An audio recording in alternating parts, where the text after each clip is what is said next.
ठीक है, तो चलो देखते हैं एग्जाम्पल 5 को। कह रहा है एक समतल जमीन है, तो एक समतल जमीन बना देते हैं। ये हो गया हमारा एक समतल जमीन, और उस पर खड़ी मीनार की छाया।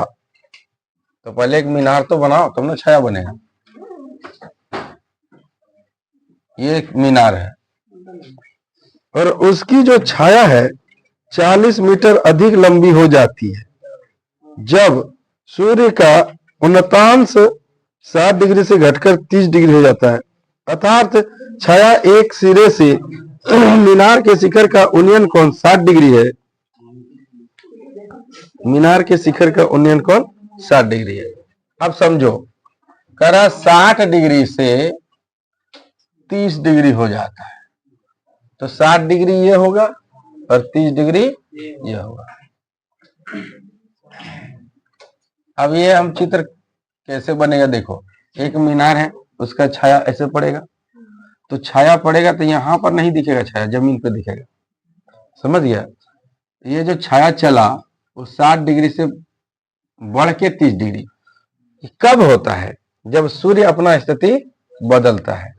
मान लो यहाँ पर एक पेड़ है, तो इसकी छाया ये जैसे जैसे नीचे आएगा छाया दूर होती जाएगी। समझ गया? जैसे जैसे ऊपर रहे छाया करीब, दोपहर के समय में आपकी छाया पैरों के पास बनती है, शाम के समय में छाया दूर चली जाती है। तो हमें इससे पकड़ में नहीं आएगा, हमें डिग्री से पकड़ में आएगा।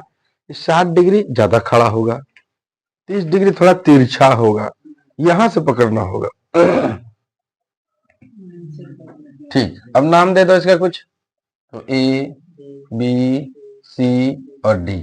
अब मांगा क्या है? तो मांगा है, कह रहा है कि ये जो छाया जो है वो 30 डिग्री से कितना डिग्री चली जाती है?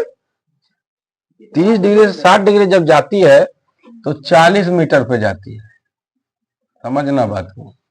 देखो यहाँ फिर से पढ़ के सुना देते हैं। कह रहा समतल जमीन पर एक छाया 30 मीटर अधिक लंबी हो जाती है जब 60 डिग्री से घटकर 30 डिग्री होता है। तो मान लो यहाँ पर वो x मीटर चला था, छाया अभी x मीटर पर है, ये हमारी छाया यहाँ पर x मीटर पर है। लेकिन जब ये 30 डिग्री बनेगा तो और कितना हो जाएगा? 40 मीटर। तो 40 मीटर खाली इसमें दिया हुआ है। ठीक है, अब निकालना क्या है? छाया की डीबी की लंबाई, डीबी टोटल छाया की लंबाई। ठीक है, टोटल छाया की लंबाई, इसको x मान लेते हैं।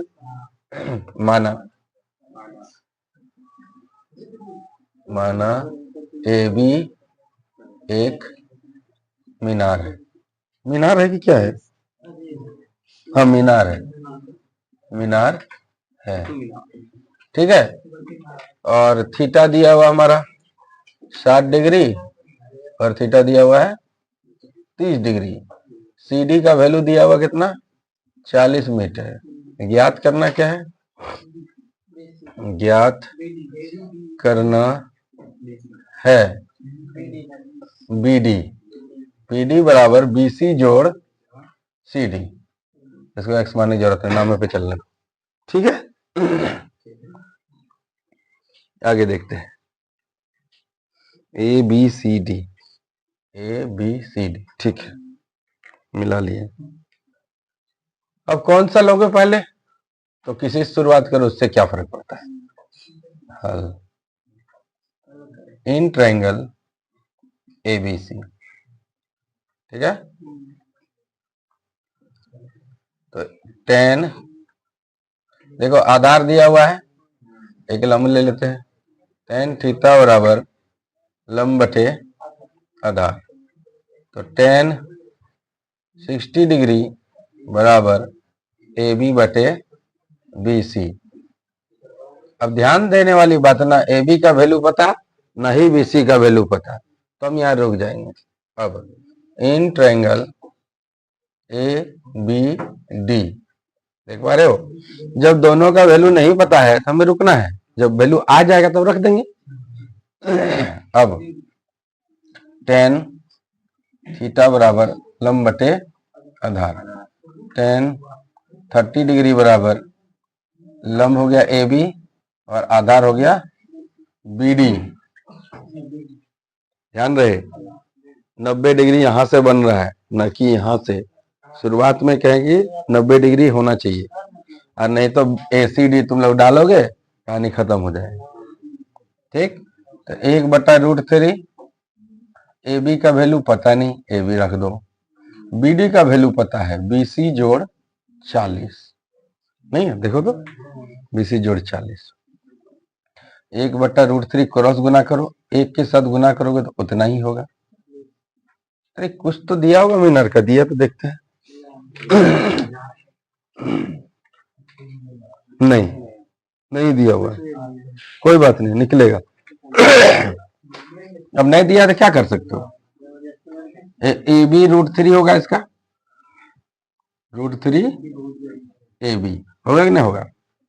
अब अगर हम यहां से BC खाली निकाल लें तो BC बराबर √3 AB और माइनस का 40 हो गया ना। देखो इसको उधर ले गए, अब यहां मान रख देंगे तो यह √3 हो गया। AB का वैल्यू AB होगा क्योंकि दिया नहीं है। BC का वैल्यू हो गया √3 AB और माइनस का 40। गुना होगा दोनों के साथ, एक के साथ नहीं। तो आधा आधा मिला के 3 AB हुआ और माइनस 40 √3 बराबर AB। इसको इधर ले आओ और इसको उधर ले जाओ, तो 3 AB माइनस 2 माइनस AB बराबर 40 √3। माइनस उधर गया प्लस, उधर से आया तो माइनस, तो 2 AB बराबर 40 √3। ये काट दिए तो AB का वैल्यू हो गया 20 √3 मीटर। और यही तो हमसे मांगा था, नहीं मांगा था ये, नहीं। तो यहाँ पर हम लिख देंगे 20 √3। क्या मांगा था हमसे, मीनार की ऊंचाई ज्ञात कीजिए। तो यहाँ पर हमने गलत लिखा है, मीनार की ऊंचाई ज्ञात कीजिए यानी कि AB मांगा था। ठीक है, ये हमने निकाल लिया। ठीक है, थोड़ा जटिल था, उतना भी नहीं।